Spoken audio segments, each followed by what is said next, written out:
Hello students, welcome to my YouTube channel real science tutorial. तो आज के इस वीडियो में हम पदार्थ की अवस्था के बारे में पढ़ेंगे।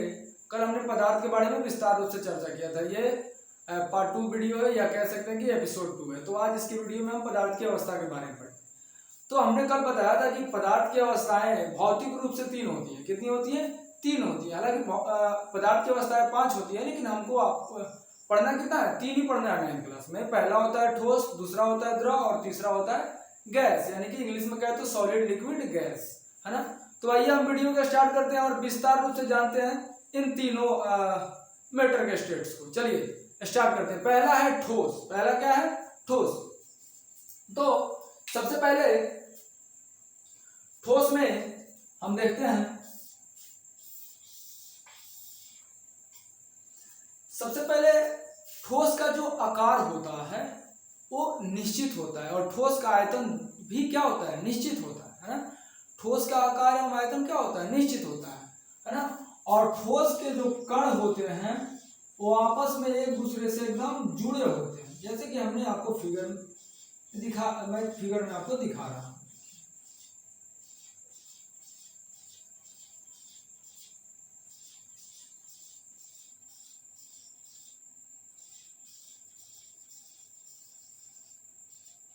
ये देखिए, यहां पर एक ये सॉलिड है। क्या है? सॉलिड है। क्योंकि जैसे कि मैं आपको बताता हूं, आप एक ईंट लीजिए, है ना।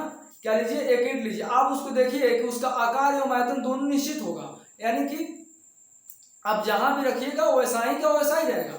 उसी प्रकार से जैसे कि मान के चलिए एक ठोस है, तो इसका भी आकार देखिए, इसका आकार और आयतन दोनों क्या है? निश्चित है ना। इसके अणु बहुत करीब करीब होते हैं। इसके जो बीच के जो कण होते हैं उनमें आकर्षण बल बहुत अधिक होता है। जैसे इस आकर्षण बल का नाम है अंतरा आणविक बल। तो ठोस में सबसे ज्यादा अंतरा आणविक बल होता है, और एक होता है अंतरा आणविक दूरी। तो ठोस में अंतरा आणविक दूरी नगण्य होती है। ठोस में अंतरा आणविक दूरी क्या होती है? नगण्य होती है। देखिए, तो क्या आपको दूरी दिख रहा है? इसमें नहीं दिख रहा, लेकिन हाँ, एक आकर्षण बल से जुड़े होने के कारण ये बहुत मजबूत होते हैं और दृढ़ होते हैं। क्या होते हैं? दृढ़ होते हैं, क्योंकि इन दो कणों के बीच में आकर्षण बल बहुत अधिक होता है, और आकर्षण बल अधिक होने के कारण ठोस बहुत मजबूत होते हैं, है ना। तो सबसे पहले अगर आपसे कोई पूछे कि ठोस क्या है, ठोस किसे कहते हैं, तो कहना है जिसका आयतन और आकार दोनों निश्चित होता है उसे हम क्या कहते हैं? ठोस कहते हैं। क्योंकि इसका कुछ और है, जैसे कि इसमें अंतरा आणविक बल बहुत अधिक होता है, इसमें अंतरा आणविक दूरी नगण्य होती है, यानी अंतरा आणविक दूरी इसमें होती ही नहीं। देखिए, तो क्या इसमें दूरी आपको नजर आ रहा है? और इसके कण जो होते हैं वो आकर्षण बल से जुड़े होते हैं।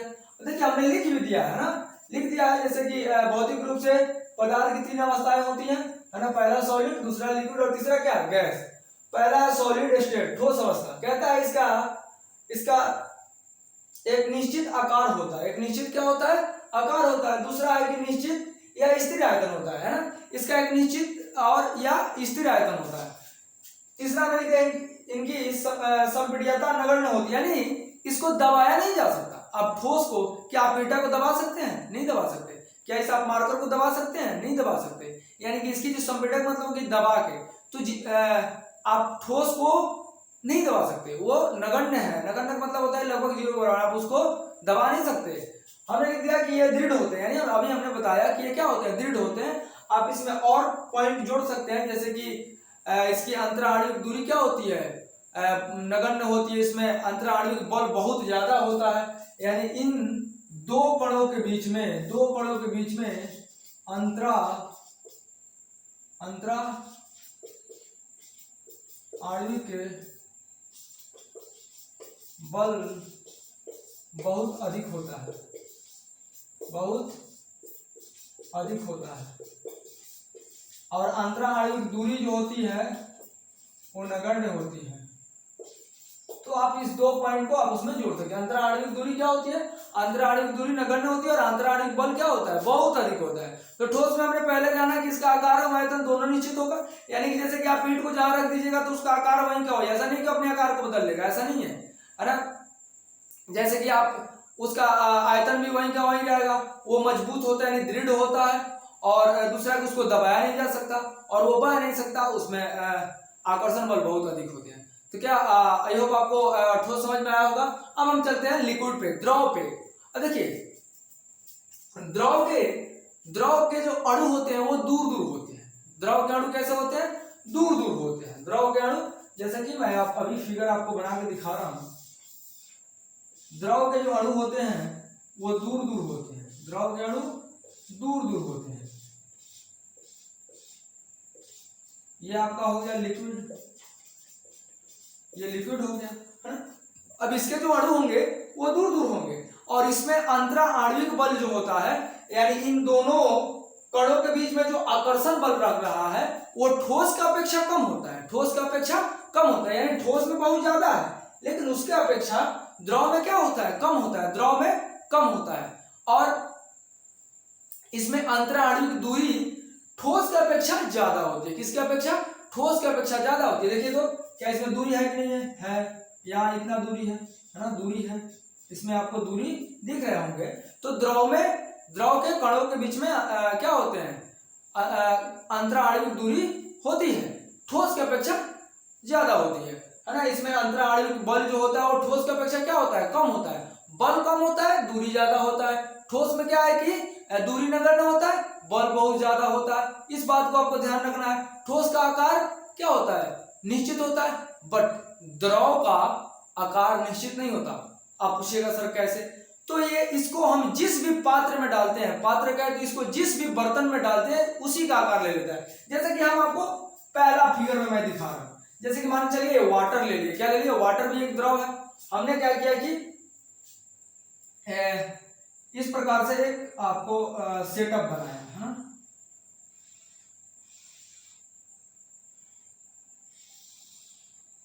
एक बीकर हो गया है ना।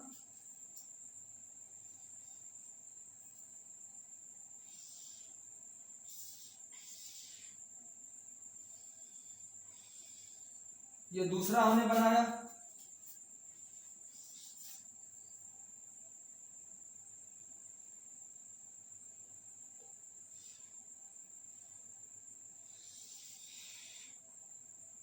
ये तीसरा हमने बनाया है ना। और तीन भी फिगर में ही हम समझ रहे हैं। अब देखिए अगर मैं इसमें पानी डालूं है ना, अगर इसमें मैं क्या डालूं?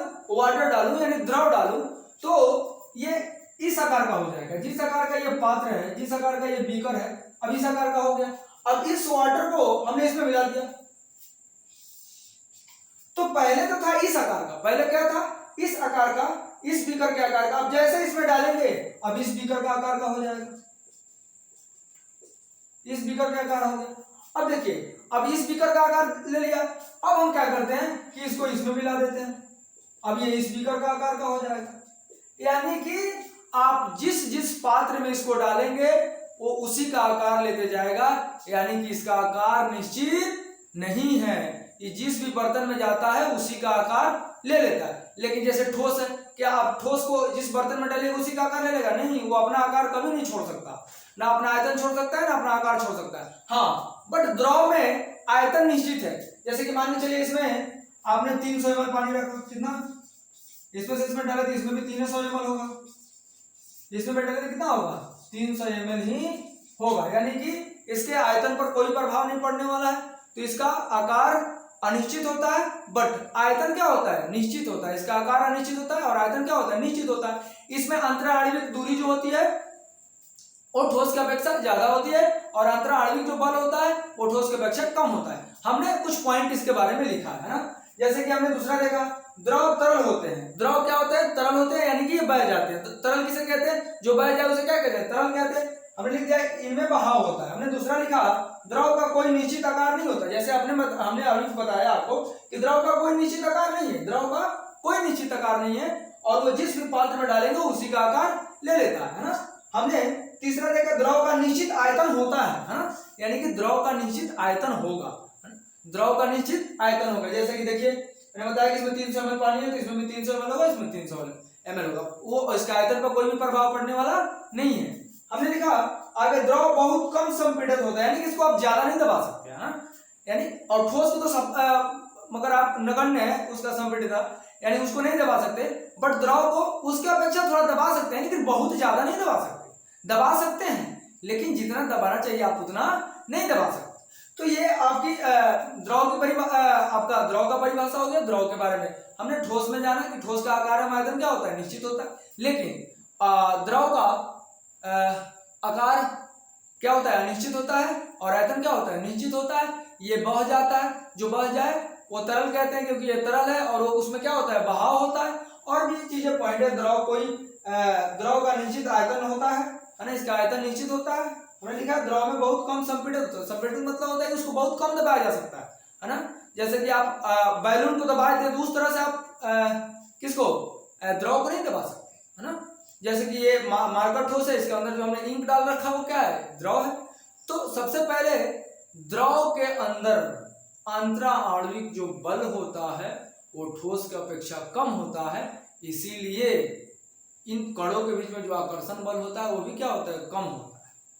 अब मुझे आई होप विश्वास है कि आप लोगों को समझ में आया होगा। अब हम चलते हैं गैसीय अवस्था पे। किस पे चलते हैं, गैसीय अवस्था पे, है ना। अब देखिए गैसीय अवस्था में गैस का ना आपका निश्चित आकार होता है ना निश्चित आयतन होता है ना। क्योंकि आप सबसे पहले हम लिखते हैं इसके अणु जो होते हैं गैस के, वो बहुत दूर दूर होते हैं। गैस के अणु दूर दूर होते हैं।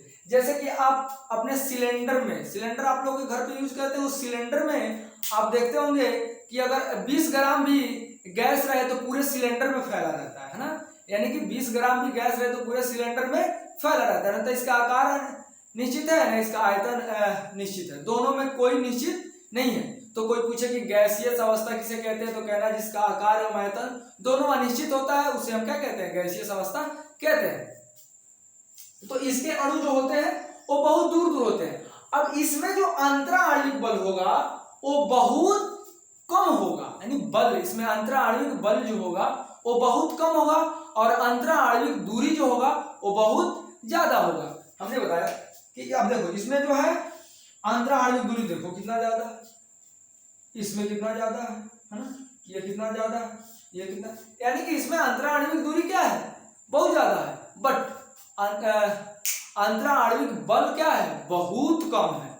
यानी कि इसमें अंतरा आणविक बल कम होने के कारण इसके अणु जो होते हैं वो दूर दूर भागते हैं। जैसे कि आपने कभी सिलेंडर को कभी दबाया है, या सिलेंडर से जब गैस लीकेज करता है तो पूरा एकदम लगता है कि एक बार में पूरा निकल जाएगा, है ना। इतना जो इसके अणु दूर दूर भागना चाहते हैं, है ना, क्योंकि इनमें जो आकर्षण बल लग रहा है वो बहुत कम है, लेकिन ठोस में बहुत ज्यादा है, इसीलिए ठोस को आप रखते हैं तो वो उड़ता नहीं है। लेकिन गैस के अणु जो होते हैं वो बहुत दूर दूर होते हैं। अब देखिए जैसे कि एक हमने पात्र लिया और इसमें अगर 10 ग्राम भी गैस है ना, 10 ग्राम, तब भी ये पूरे बीकर में फैला रहेगा, है ना। जैसे कि आपके पास 20 ग्राम भी गैस है ना, तो पूरे आपके रूम में फैला रहेगा, है ना। यानी ना इसका आकार निश्चित होता है और ना ही इसका आयतन निश्चित होता है। तो हमने लिख भी दिया है कि गैस में कोई निश्चित आकार नहीं होता, यानी गैस में कोई निश्चित आकार नहीं होता, है ना। उसका कोई आकार जिस पात्र में डालिए उसी का ले लेगा, जहां डालिए पूरा फैल जाएगा। कि छोटा सा बर्तन में डालिए तभी फैलेगा, बड़ा सा बर्तन में डालिए तभी उतना ही गैस रहेगा तो फैलेगा, है ना। कहता है गैस का कोई निश्चित आयतन नहीं होता, हमने लिख भी दिया है यहाँ पे, गैस का कोई निश्चित आयतन नहीं होता, यानी कि गैस में कोई निश्चित आयतन नहीं होता, है ना।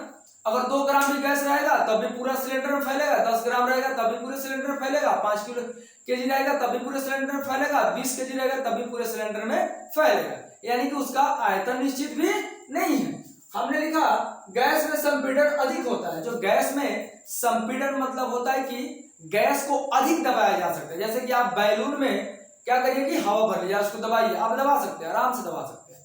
अब चूंकि सिलेंडर को आप नहीं दबा सकते क्योंकि वो जो ऊपर से बना है वो सॉलिड है, वो लोहा का बना है, इसलिए आप उसको नहीं दबा सकते। लेकिन गैस को आप किसी भी चीज में भर के उसको दबा सकते हैं, है ना। उसके बाद हमने लिखा गैसों में बहाव होता है, यानी गैस में क्या होता है, बहाव होता है, गैस बह जाएगा, है ना।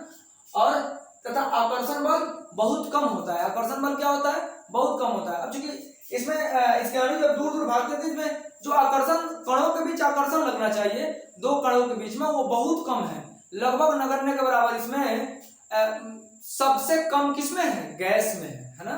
गैस में आकर्षण बल और अंतरा आणविक दूरी क्या है, बहुत ज्यादा है ना। अब हमने जैसे कि एक बार फिर शुरू से समझ लेते हैं सबको। जैसे ठोस अवस्था को, है ना, ठोस अवस्था में इसका एक निश्चित आकार होता है ना। जैसे कि मान लीजिए आपने एक ईंट बनाया है ना, तो आपने एक आकार दे दिया, अब ये इसी आकार का रहेगा, है ना, ये इसी आकार का रहेगा। लेकिन आप कहीं भी ले जाएं इसको उठा के, इसी आकार, लेकिन आपने अगर हम द्रव को देखें तो द्रव को जिस भी पात्र में डालते हैं उसी का आकार ले लेता है।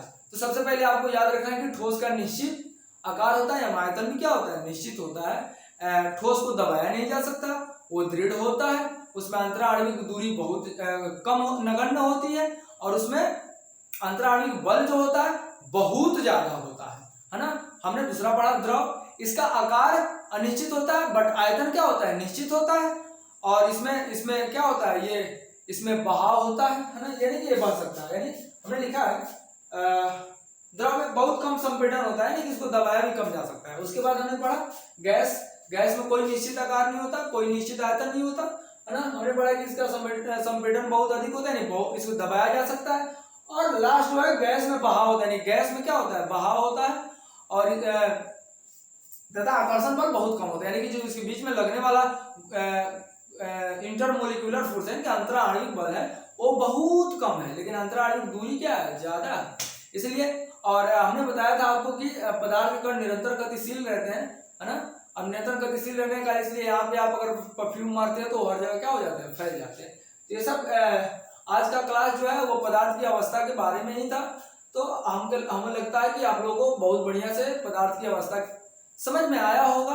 फिर कल पार्ट हम इसके आगे लेके आएंगे तापमान में परिवर्तन, यानी कि अब ये जो स्टेट है ना, पदार्थ के जो अवस्थाएं हैं, इसमें तापमान से कैसे बदल जाते हैं, दाब से कैसे बदलेंगे, है इसकी अवस्थाएं में परिवर्तन कैसे होंगी, कल हम पढ़ेंगे कि पदार्थ की अवस्था में परिवर्तन, यानी कि पदार्थ की अवस्थाएं में परिवर्तन यानी बदलाव कैसे होती है, कैसे सॉलिड से लिक्विड बन जाता है, लिक्विड से गैस बन जाता है, कैसे गैस से लिक्विड बनता है, लिक्विड से सॉलिड बन जाता है। ये कल के वीडियो में हम पढ़ेंगे।